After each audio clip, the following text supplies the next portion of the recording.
നമസ്കാരം,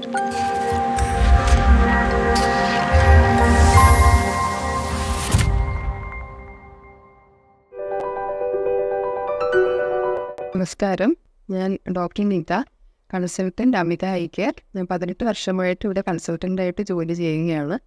ഇന്ന് ഞാൻ നിങ്ങളോട് സംസാരിക്കാൻ പോകുന്നത് ഡ്രൈ ഐ അഥവാ നേത്ര വരൾച്ച എന്ന രോഗാവസ്ഥയെ പറ്റിയാണ്.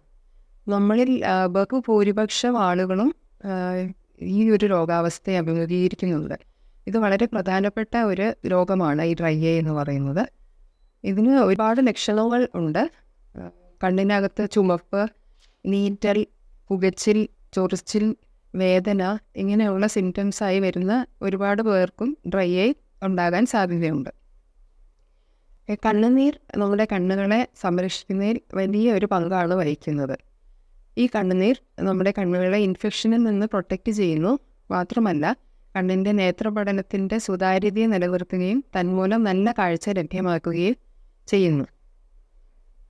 കണ്ണുനീരിൻ്റെ ഉൽപ്പാദനത്തിലുണ്ടാകുന്ന കുറവോ അല്ലെങ്കിൽ അതിൻ്റെ ഇവാപ്പറേഷൻ കൂടുകയോ കണ്ണുനീർ ആ സമയം കണ്ണിൽ ശരിയായ രീതിയിൽ വ്യാപരിക്കാതിരിക്കുകയോ ചെയ്യുമ്പോഴാണ് ഡ്രൈ ഐ ഉണ്ടാകുന്നത്.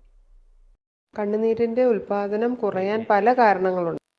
ഇതിലൊന്നാണ് പ്രായാധിക്യം, റുമറ്റോയ്ഡ് ആർത്രൈറ്റിസ് അഥവാ സന്ധിവാതം, ഹോർമോണുകളുടെ വ്യതിയാനം, പ്രമേഹം, തൈറോയ്ഡ് ഹോർമോണുകളിൽ ഉണ്ടാകുന്ന വ്യതിചലനങ്ങൾ. ഇവ മൂലം കണ്ണുനീരിൻ്റെ ഉൽപ്പാദനം കുറയാൻ സാധ്യതയുണ്ട്. ഇത് കൂടാതെ കണ്ണുനീർ കൂടുതലായിട്ട് ഇവാപ്പറേറ്റ് ചെയ്തു പോയാലും ഡ്രൈനെസ് ഉണ്ടാകാം.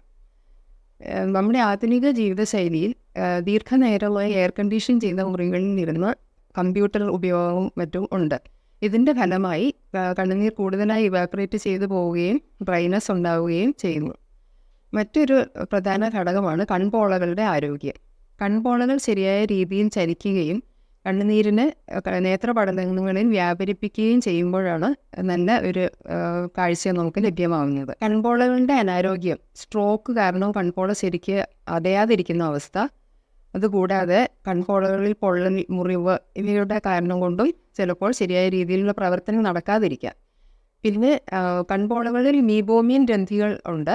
ഇവയുടെ സെക്രീഷൻ കണ്ണുനീരിൻ്റെ ജലാംശത്തെ വറ്റി പോകാതിരിക്കാൻ സഹായിക്കുന്ന ഒരു ഘടകമാണ്. ഇവയുടെ കുറവ് മൂലവും ഡ്രൈനെസ് ഉണ്ടാകാം.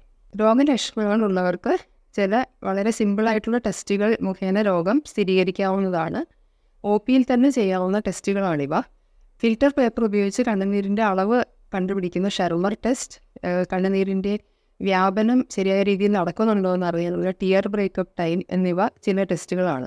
ഇത് കൂടാതെ മീബോമിയൻ ഗ്രന്ഥികളുടെ സ്കാനിങ്ങും അവൈലബിൾ ആണ്. ടെസ്റ്റുകളുടെയും രോഗിയുടെ മറ്റ് സിംറ്റംസിൻ്റെ അടിസ്ഥാനത്തിൽ ഡോക്ടർ ചികിത്സകൾ നിർദ്ദേശിക്കുന്നതാണ്.